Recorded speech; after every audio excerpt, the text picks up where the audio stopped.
Nagsimula ang laban sa pagpapakawala ng isa sa mga miyembro ng Baishan ng isang dambuhalang bugzo ng hangin laban sa kanilang nag-iisang kalaban. Napansin ng mga manunood na hindi nagtitipid ang Baishan team, gamit ang isang S-class win technique para sa isang mabilis na panalo. Isinisi nila ang agresibong galaw na ito sa mayabang na desisyon ni Xu Jingming na humiwalay sa kanyang koponan, kaya naging madali siyang target. Hindi natinag, binalot ni Xu Jingming ng gintong kidlat ang kanyang sibat at lumundag sa hangin, na madaling samalag sa mga matatalas na wind blades. Natulala ang madla sa kanyang walang kahirap-hirap na depensa. Nagulat sila na kaya niyang harangan ang isang S-class na atake at namangha sa lakas ng kanyang kidlat. Mula sa VIP area, ipinaliwanag ni Xu Ping sa kanyang assistant na nakalaban ang depensa ni Xu Jingming dahil sa mataas nitong kasanayan sa energy condensation. Namangha ang assistant na ang isang freshman ay master na ang ganoong advance na mga teknik. Seryosong lumingon si Xu Ping na napagtatantong sa ganoong high-level na mga kasanayan.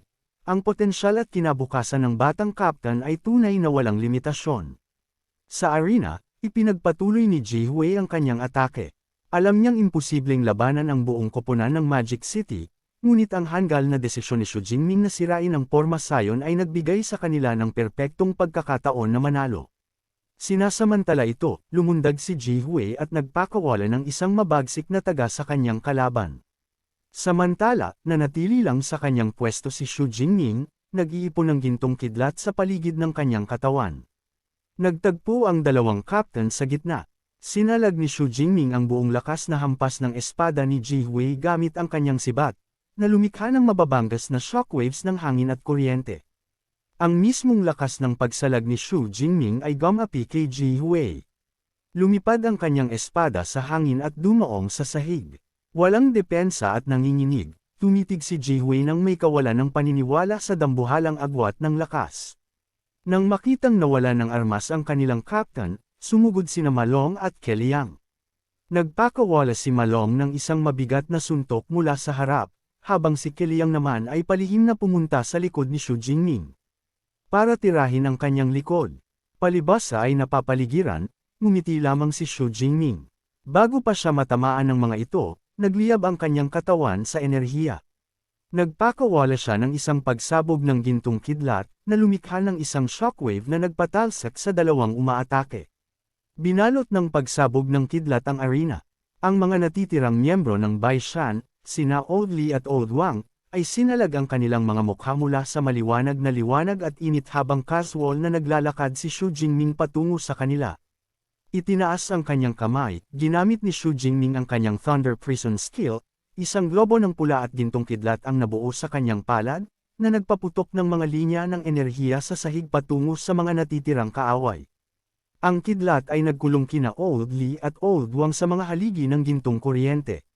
Sumigaw sila sa sakit habang kinukuryente ng malakas na boltahe ang kanilang mga katawan. Ang mga nanunood na estudyante ay nasindak at namangha sa malahalimaw na lakas ni Xu Jingming. Inalisan niya ng armas ang captain sa isang saksak at pinatalsik ang dalawa pang iba ng agaran. Pinagpawisan, inamin ng isang estudyante na hanggal siya para isiping isang madaling target si Xu Jingming. Nang mapawi ang usok, ang mga umaatake mula sa Baishan ay nakahandusay na walang malay sa sahig. Nakatayong nagwagi, nagbuntong hininga si Xu Jingming. Sa pag-iisip na ang mga Pictier tatlong awakener ay masyadong mahina para maging isang tunay na hamon, dumating ang natitirang miyembro ng Magic City Team, para lamang makitang tapos na ang laban. Nagreklamo si Shen Dongling na dapat ay nagpigil si Xu Jingming para makalaban din sila. Sa malapit, isang tulalang Ji Hui ang mahinang nakatayo sa harap nila. Dahil gustong makasubok ng aksyon, humakbang si Kung Xiao at sinuntok ang natatarantang Baishan captain sa dibdib. Umubo ng dugo si Ji Hui at lumipad pa atros, tuluyang bagsak. Masayang inanunsyo ni Feng Lu na talo na ang buong koponan ng Baishan. Opisyal niyang idineklara ang Magic City Ability University bilang nagwagi sa opening match. Nag-ingay ang madla, natulala sa dambuhalang agwat ng lakas sa pagitan ng mga koponan. Nag-usap sila ng may punanibik, na nahihibang na ang isang 5 versus 5 na laban ay natapos sa loob ng wala pang kalahating minuto. Sa VIP area, nagulat ang mga assistant ni Xu Ping, nagtataka kung ang isang S-class na kakayahan ba ay talagang magiging ganito kalakas. Napansin nila na ang kanyang naka-Rystrom kakayahan ay Purple Lightning, na hindi tugma sa gintong enerhiya na katatapos lang niyang gamitin. Mariing idineklara ni Xu Ping na ang mapanirang lakas na katatapos lang nilang makita ay masyadong mataas para sa isang normal na S-class na kakayahan.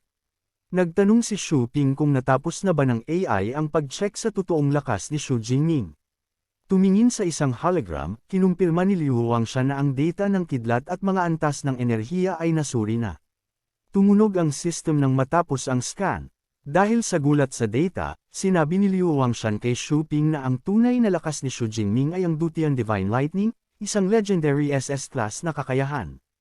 Titig na titig si Xu Ping sa data nang may kawalan ng paniniwala.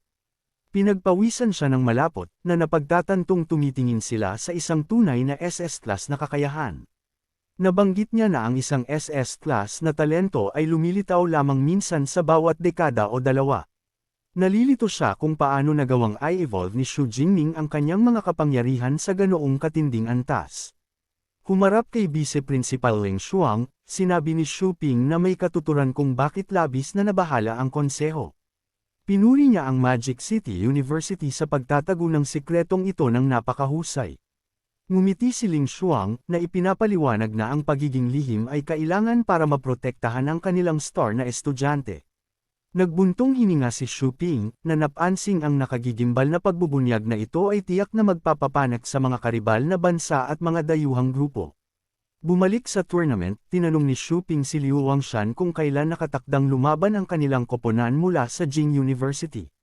Nang malamang ang kanilang laban ay kinabukasan, sinabi ni Xu Ping kay Liu na tipunin agad ang kanilang captain at koponan sa villa para sa isang mahalagang strategy meeting.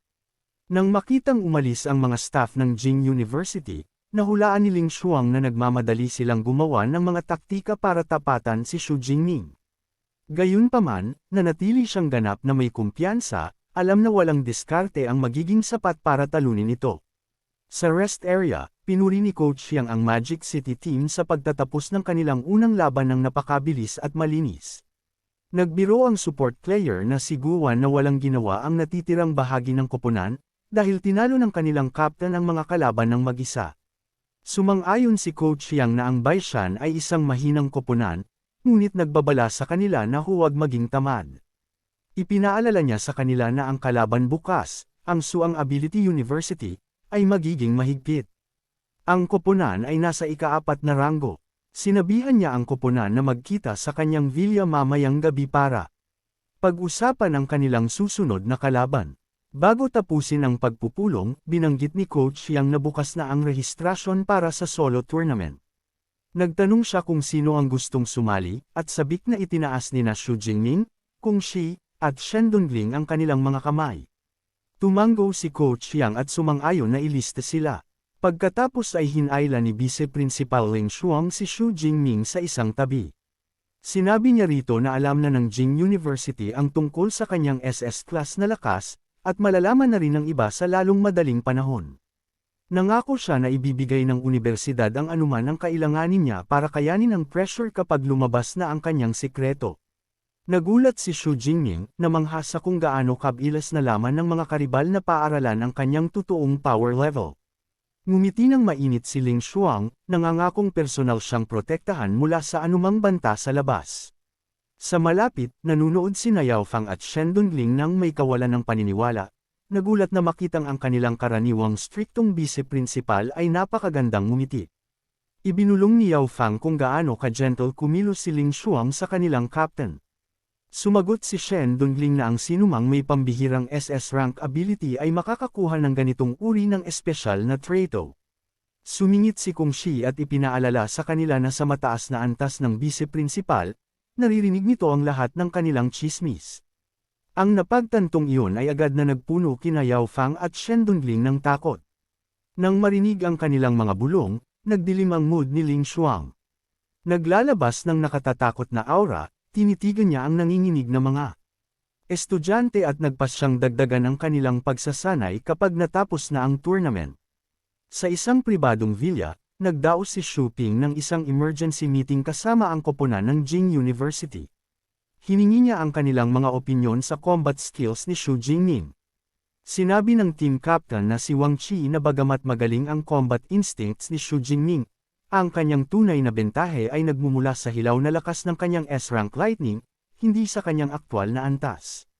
Sumang-ayon si Xu Ping na ang kakayahan ng pangunahing isyo, ngunit itinama niya ito ng may seryosong tingin. Ibinunyag niya ang nakagigimbal na katotohanan. Kinumpirma ng kanilang mga scan na si Xu Jingning ay mayroon talagang isang legendary SS rank na kakayahan. Ang buong koponan ay natulala. Kinwestiyon ni Wang Qi at ng kanyang mga teammates kung nasira ba ang mga scanner, dahil hindi nila mapaniwalaan na ang isang estudyante ay makakapagtago ng isang SS rank na kakayahan.